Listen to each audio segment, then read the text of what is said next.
doubt tosobola kuŋŋamba mbu abantu abalina okwekomparinga ne Bebe Cool mbu Gravity mwali nti ate oli yagenze n'amitinga president n'amuwa $1,600,000 bwe nabadde mutuno yabadde agamba nti it was a mistake abantu amu kubeera okuyambibwa because abantu amu tebeetaaga kuyambibwa ng'agamba nti bw'otunira Gravity omutuju yali talina wagenda kukola ku rally mu campaign n'afata emirimu n'abaleeta ku gaali ye ng'omuntu eyali akutte omulimu yali shocked okuwulira.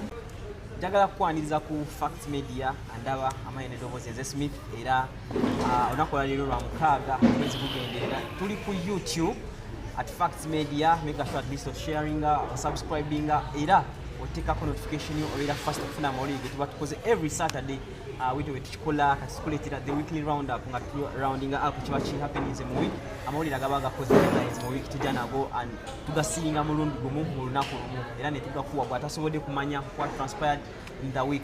Amanya ne Doboze era Nze Smith na musajja mukulu amanyikidwa nga Ronnie Genius leero amataga munyumidde anyumye akaviri keeko then nina James ngo oli serious nnyo kubanga omuntu goyise erinnya lye omanyi kigambo genius kitegeeza Ronnie Genius omanyi genius kitegeeza genius omugezi era omusajja yetuuma erinnya nga limugendamu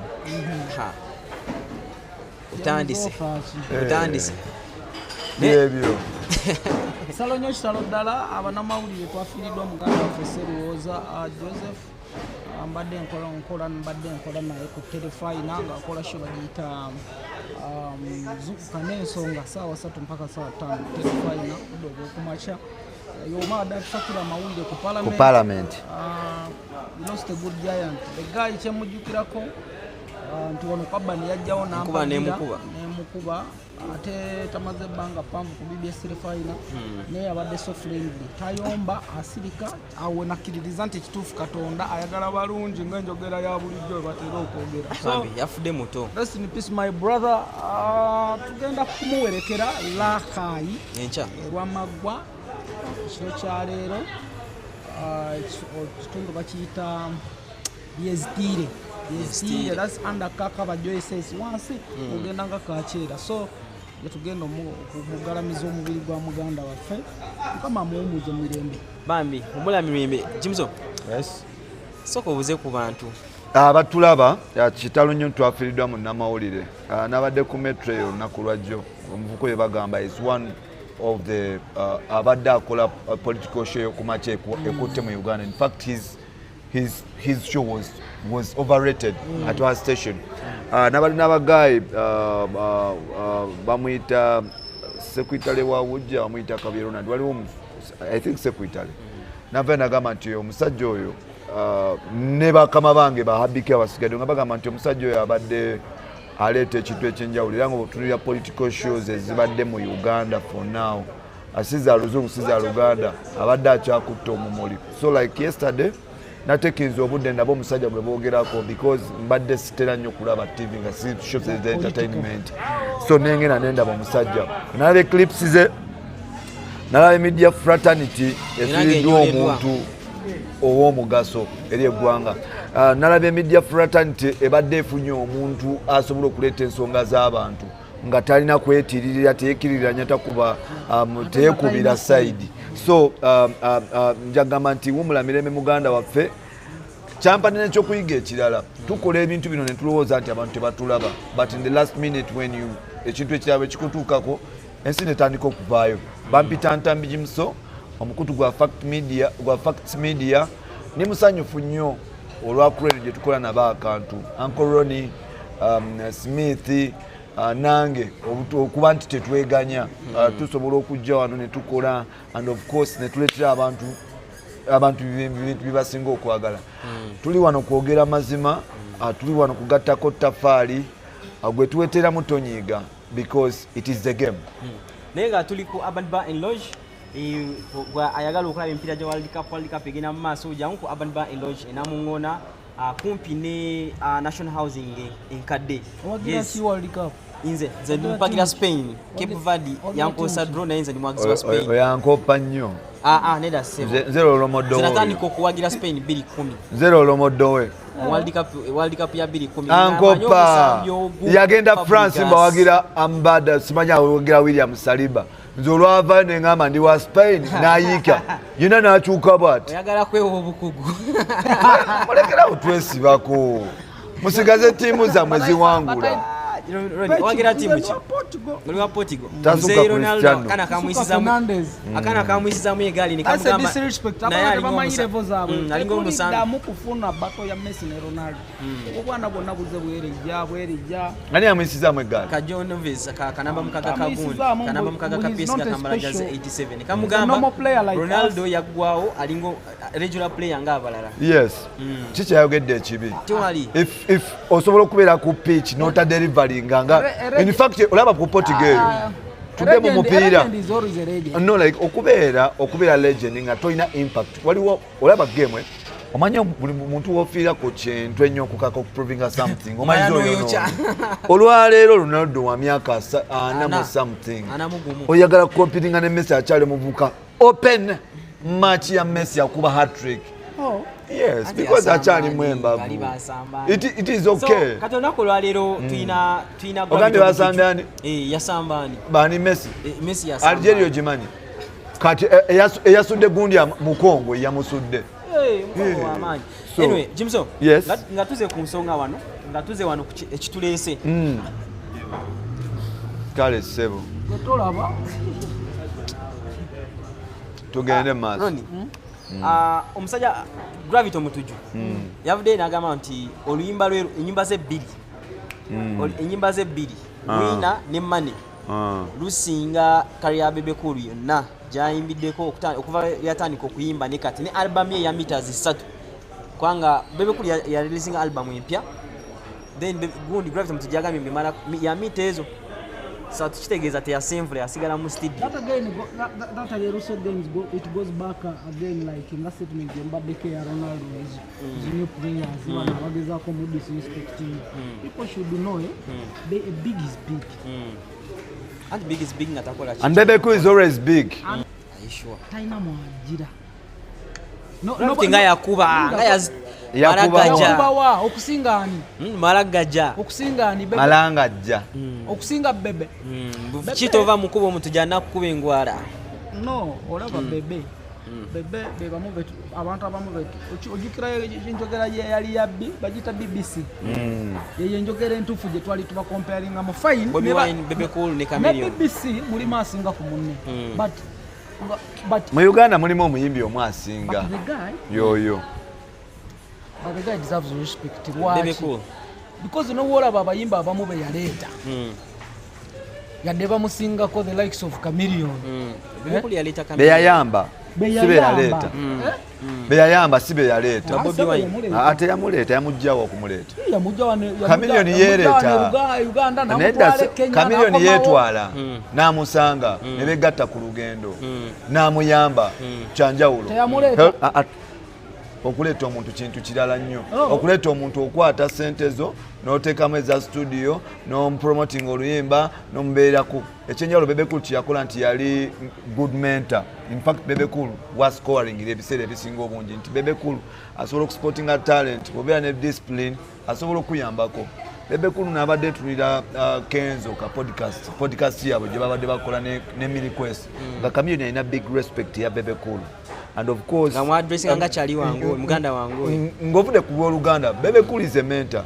Bebe Cool yasobolanga okulaba banne kibalakinga ng'asobola okuwaako n'akugamba jangu tukole kino jangu tu recording oluyimba ffenna nga tolina studio time so Bebe Cool deserves that respect to me. Lwegenda maaso bw'obalama ennyimba ze bwetugenda ku kasepikike tomalira budde zikosidiosis ezo boy tosobola kuŋŋamba mbu this collab eno gyali mu kwepakisa ata by the way mind you oluyimba olwo lwamaanyi because of collab Monday olwo Wina yene King Sir naye terumufuula so special okumenyawo ebize Bebe Cool byazaakola n'ennyimba n'obwolaba gundi tezifaanagana bagiyita batya style of music genres tezifaanagana. Ati kati zizo kubanga tezifaanagana naye ng'oli alina ekidongo ng'oli yakuba Gravity kubanga mane bakuteerako mane baba mane biyimba era lwero lwokka lwero lusobola okwogera Jimzo Yes. mane oluteekawa ku career Bebe Cool Anti Gravity talina classic song talina classic nga song gye banaakuba naye kunyumira nga Love You Every Day. However much era yabadde agamba however much a winner is a timeless song. Bajja dukuba ebbanga lyonna nti mulamu wa Gravity alina mu kye bayita timeless song. Ojja kugenda mu katalogo ya Bebe Cool ononyemu kye bayita timeless song. Ojja kusangayo Love You Every Day. Alina ennyimba nnyingi by the way. Alina Love You Every Day. However much ennyimba ezimu za myaka gyaffe. For example, Never Trust No People. Boy, you are never trust no people. Then you know like the fan wa Bebe Cool. Bebe Cool ye muyimbi yajjanga anyomebwa nga bagamba bamuteekako ekigambo ye mwana wa mugagga talina talent minister. So like Bebe Cool okuva ku luyimba lwe bayita aba weekend leo weekend yalufumya I think nali okulutegeera nze nakutegeera 2000 just 2008. Mama sweetie loni wangu umenini raha kuja Mombasa leo weekend. Yes. Bebe Cool najja alina ennyimba nnyingi. Alina Mukomera, alina Kuskus, abakyala Mwampangula, okitegeera, alina Abafudde, alina Kiba Kibi gw'oyagala, alina Kapere featuring Kid Fox, alina okitegedde. So President n'amugamba one bwe yali asendiga submittinga list y'abantu abatana bakusasula yasubmittingiramu Bebe Cool yasubmittingiramu Gravity omutugi so bambi bakwe milioni 600 oli musasule and Bebe Cool nti Gravity lwaki oboli out yasobola kugamba Bebe Cool nti Bebe Cool alina we yamugenda n'amuyimira nga bagala mutwala kadi emoroka Range Rover nga manjaye milioni 92 I think 92 ba 93 if I'm not mistaken. So ono kuteekawo embeera nti oli n'akwata card n'agiwa Bebe Cool kati oli okuteekawo embeera obutamanya nti oli yasasuddwa ssente kwe kugenda mu mawulire ogamba nti Bebe Cool nti abanja Bebe Cool. So Bebe Cool we yabadde agezaako okutangaza nze to me Gravity bw'ogamba nti oyagala kwepima mu Bebe Cool oba olimba tosobola tolina buyinza kubanga nalabye Bebe Cool Gravity ng'agamba nti Bebe Cool kyagala okwetwala mu industry muno si kyali n'amugamba nti Bebe bw'omutunuulira akyasula na mu nnyumba za kitaawe nti singa kitaawe teyasobola kuba nti oba oli amuwa kiwaatule okuzimba singa talina kyalina n'agamba nti omuntu atasobola yadde okugula ettaka okuyikulamuza ettaka omuntu atasobola yadde okulamuza ettaka obuyinza obeewa otya okitegeera so like ebyo byonna bibeerawo and of course because otunulira nti Bebe Cool yavaayo n'agamba nti oli yazimba mu mazzi so oli n'agamba nti yadde nazimba mu mazzi naye ate ettaka nze yali egulira goli ku ttaka lya kitaawo. But my point is nga tuze mu mazima you can talk to get public attention but you can't force people to respect you. Soko lindeko Ron nza akasembera ddayo kweyo ensonga Gravity can talk but never and ever compare yourself to ajegezaako okugamba oli abadanziza mu album ye ya meters 3 Bebe Cool ngagamba album empya Bebe sorry Gravity omuntu ngagamba Bebe Cool album je yakakola atukolere yeye atukolere yeye omanyi Gravity omanyi biseera bisinga ogenda abagizi oli mwagizi wa kapiira ogenda n'olekana no blaming omusambi olw'okwamisiza egoal negwe bagukuteekeyo nedda kati albamu ya Bebe Cool agizole actually Bebe Cool Gravity yagizala wanga kuva mu ntandikwa ne kati neno EP gye yakata nena yabikoleko kale zize tezikuba ku kisenge abikoleko zize zibere international kale azikoleko na yagifunira Gravity omutoji yada mukwemula because every time I blaming ebintu ebyo boy what Bebe Cool is doing kyalina okukola mwagala akole ki nze kikyasinze okunuma mu bayimbi be Uganda buli ayagala okujjayo omuto okuvuma Bebe lwaki bebe naye nze n'ekintu kyendowoozamu olaba bebe cool agikola agikukolera omwana oba aba agyekolera Ronnie olaba bebe cool oyo alina okuyiga okurespectinga abaana abato newankubadde baana bato bajja because abo abaana abato boolaba abo batobye okutuuka we batuuse okubeera nti gweoli legendary oba olurespect mu industry tekikuwa beetu kukakkanya ate baana bosanze because kiriza obagaana olwayo gravity osobola omutegeka n'aleeta abantu bebe cool n'omutegeka n'ataleeta abantu anti nange wembadde nzijjawo commercial nti ekirala kujja kwesanga nti bebe cool tumuwa ekitiibwa nga legendary naye ayiga okuwa banne abo bayita omusajja omukulu yagambye munne mbukingisa atanaaba imagine okuyita omuntu ezzike because bagrafiti balisobodde kuba nti baddamu bebe cool singa bebe cool akola ebintu ebikimumacuwa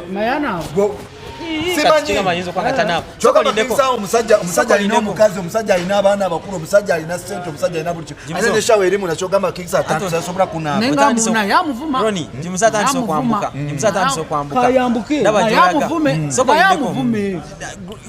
nga tukyali ku nsonga ya bebe cool ne gravity omutuju era ne alien skin yamuzemu namugamba talina shida there are some people but talina kuwabudde because kanga bebe cool yagambye mbu alien skin yagwa anti yagwa alien skin yagwa he is a faded artist. He will never be a star again. His career, in fact, he's trying to fight with his dead career. Nze okuba ekivubuka ekyo bwe kyagera ne kitumanyiira obwakabaka bwaffe obwakyabazinga bwaffe ne kitandika okutuyisaamu amaaso.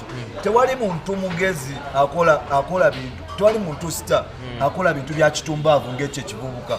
Kyova olaba kiri awo kiri mu kusitwagolinga tekirina we kisobola nakuyimba ekyo tekikolifayinga kugera ku bebe cool.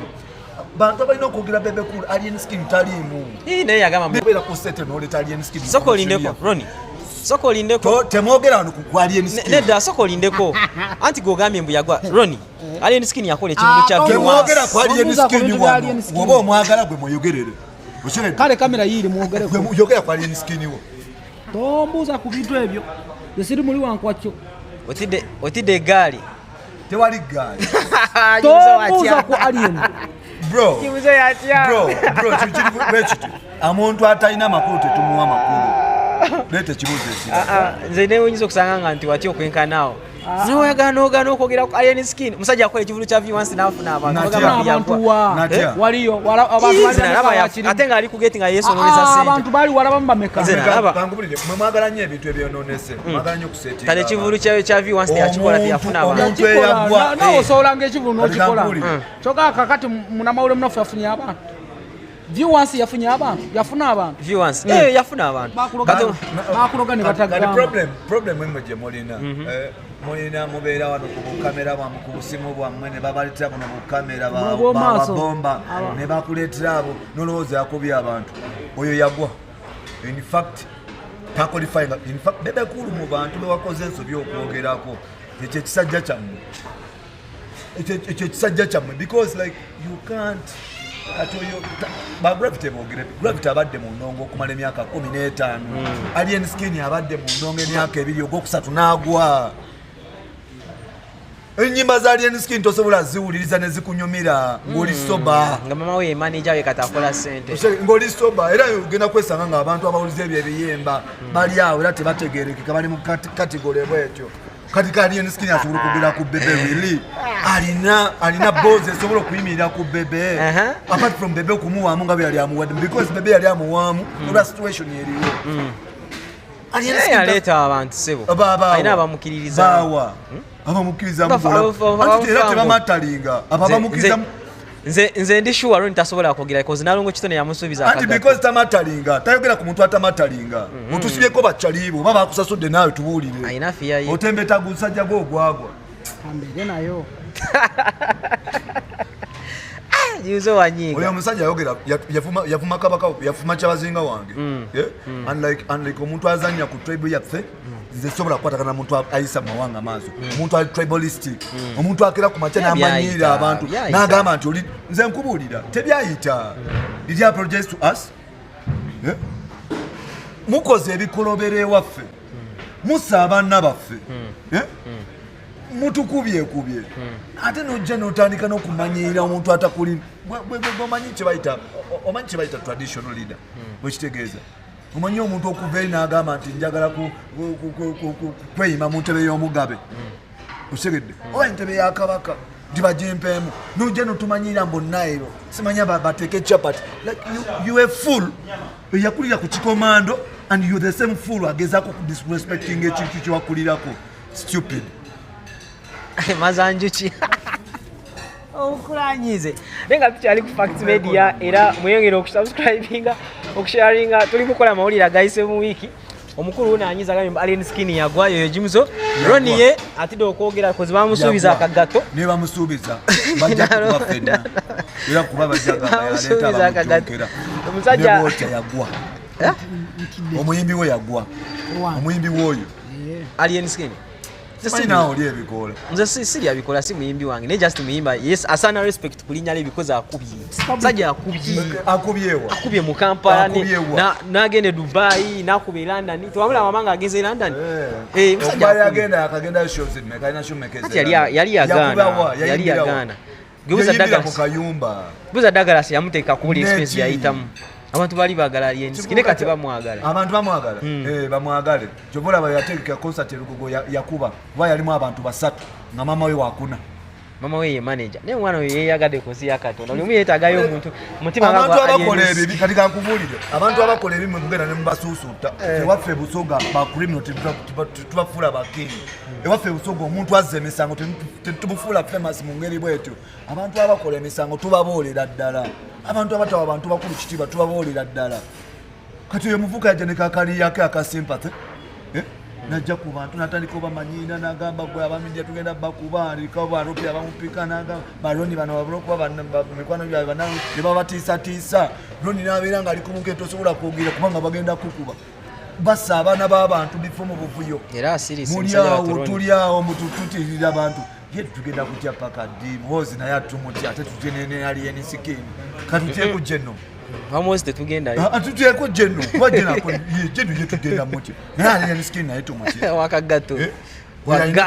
Gali. Yatambula omanyi weyo machinde. Kali yeyo yalitambula. Ya veri netuka paka bajita batya ekibuye ko bitala. Awe yakoma. Mwansi ataka tribes ekitegeeza. Bemuvuga yatumanyira nnyo. Abasoga bangi n'abasirise. Oyo muvuga nasobola kugenda nejinya ne bayitawo abantu basobola omugajambula. It is officially publicly known anti ennaku z'omwezi sinaku z'omwezi nzo kwasa kalifanaganaga naye olw'okuna tujja kubeera enaggulu nga tugenze kuwuliza ensonga za DNA y'abaana ba Kafeero Paulo Job Kafeero waliyo analabye balamunga postinga na invitinga media yonna so that nti bigwa tetwagala kuddamu kuwulira jegeju naye kambuze yakamba abadde an exclusive DNA amawulire getufuna okuva mu DNA esoko tu update abantu bali abatulaba bafune first hand information okuva wano kuba in exclusive about the DNA process bagenda mu maaso now waliwo enamba bakebera abaana abiri mu musanvu yes bakaya abaana abiri mu musanvu naye mu baana abiri mu musanvu bikyali confidential tetunategeera ani mutuufu anatali muki anatali ne grenade official naye grenade tebamukebera anti naye ajira ko alayagala mawulire ebyo bya grenade byagwa so abaana bamubeera ikirivu but what I realized from the officials ababadde bali concerned kweno DNA results mu bigambo bye bagamba bwoba watunda ettaka ng'ogenda kugira ku DNA n'otagirako ng'omusango era ogenda kukwatibwa yaligula musango yagula mpewo osegeera era bw'oba wagula ettaka lya Paulo Kafeero oba ly'omwana w'omugenzi oba nga yakuguza yenna nze nziga obutogera linnya lya muntu yenna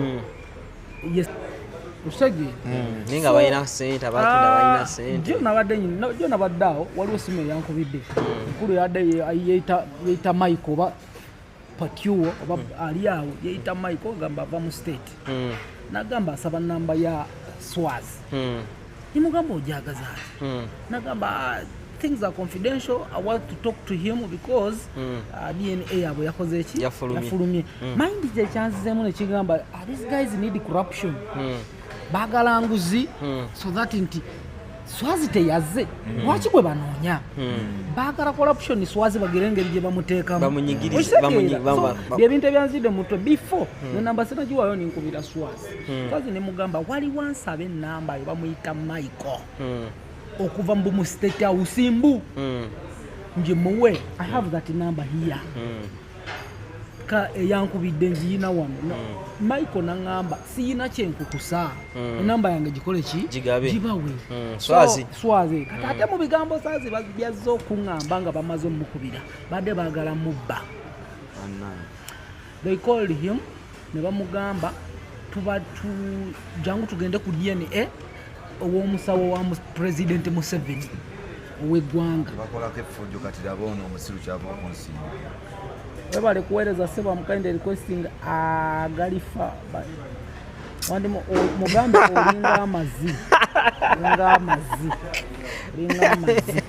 message egenze tukyamaliriza kiri wano kati what happened Swaza ngamba nti bamukubidde omukulu yamukubidde ne yeeyita Michael nagamba ava mu State House naye basaba abaana bagende basisinkane abaana ba Kafeero bonna ba Simon bonna beekuŋŋanya Swazi n'abakubira ne beekuŋŋanya ne banoonya engatto ne bambala tugenda kusisinkana ki President Museveni nga order eri waggulu President Museveni ayagala basisinkana okategedde nenga it's a line bali mu kubavuga line bagala kubabba kakati ne bagamba mwangu tugende ku DNA ne bamugamba mwangu tugende ku DNA ow'omusa eyo era tugenda sisinkana omusawo wa President Museveni specialist we yagenda bakolako DNA naye mugenda mu facilitatinga kata game we yavudde kati bano ne babuuka president awodalinze ate mu facilitating musisinkane ate facilitating common sense okategera so abana bo excited nga bo balire dogenda bamusinkane because nabo bachulira bakyagala oshegera era babadde Simon mu bigambo bye Swazi bankubidde ne Simon nangamba Ron kyobadde otukoze I apologize to them it wasn't my intention that's why nasose kubagamba so kibadde kigenda kunkola bubi nga abafere bababye nga bayitidde munze kambuze Jimso DNA julirwa osobola kuwakanya DNA eno ngamba sigisinye ate yasooka bagiwakanya kuba bagijja ku anko naye bebanga gumba lebajewe eri omufuka ennyinyi ensubira nti tejulirwa because results ziba zezo esobola okujulirwa bwebanga nze bagala kunzeko enali muganda wa Jemuzo bajje kunze Jemuzo simutaliwo kategeera so because gundi yange tesobola kubeera 100% n'ey'omwana omanya n'eyataatawo ekisoboka so bwe libanga gumba nze ndaba yinza obutajulirwa naye binga kirimu bwe kimuwande saawa zino kiba kikuwande because abantu bogedde ebigambo bingi bwe kiwanda abaana ya maama we kuba maama we yabeera omwenzi anti kati labayo ate yaba yamulimba bino just ngena kaisaawo naye just mu kabuuzo nali ndaba ku chano ya Shalom niwabayo gayo mwajja n'agamba mbu Swazi yali mwana wa Kafeero tetumanyi Swazi kimuleka wa bannange tetumanyi feka tulinde ate ebibuzo byobuuza mulwedde balamu yali address tugenda okukwatula okuna kati ate gwe yagala bitubuuza nga results zirina bafuluma we need to talk about that nga results ziri out tetumanyi oyagala tukozesa defamation Roni ani kyaliwo kwaba abaana Swazi ekyaliwo sagala kweka Swazi ekyali wange omulala muzeeyi Mugerwa naye kyali wange nende muganda wa Kafeero Mugerwa last born kati nga tumaliriza Roni nga tumaliriza so lindeko si kyali wange mu myaka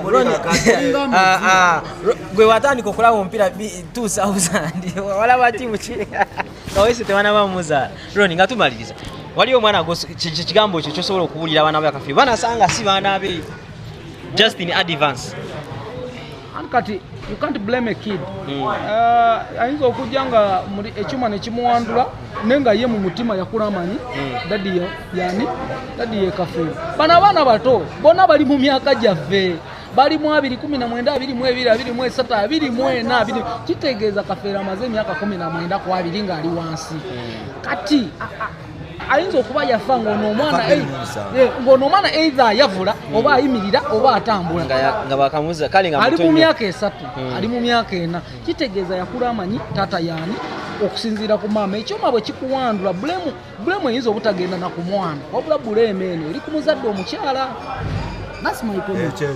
bulemu eba ku mukazi omukyala so kati omwana talina kwejjusa like talina kiba kikuwanze mama yaba yakugaba olaba bwe kuwandula omanya mama hotel wali olugero olugamba mu Lukiga nyoka atakafiro n'otakumanya sho tata wonga tana kufa oba tomanyi kita mama wonga tana kufa oba tomanyi kitaawo kyekyo kituufu NTV bagigadde tebasoka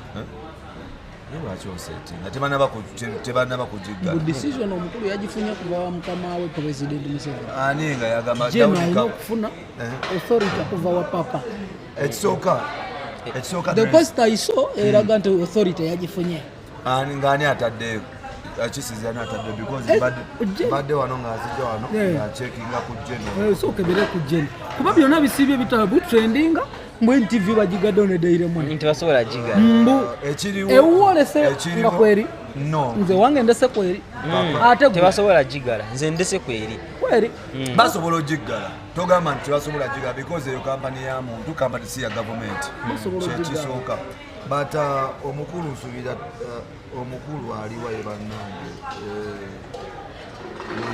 mwenye taata kayina tasoboka tuyinza okubeera nga tweyogeza nga decision yagikoze naye kyensubira tenaba but bagitaddeko eriiso simulunga erisiro akosalayika gundi yiyo tanaba I'm glad to announce that I will visit Afande Kagame. Where is the tree? temuli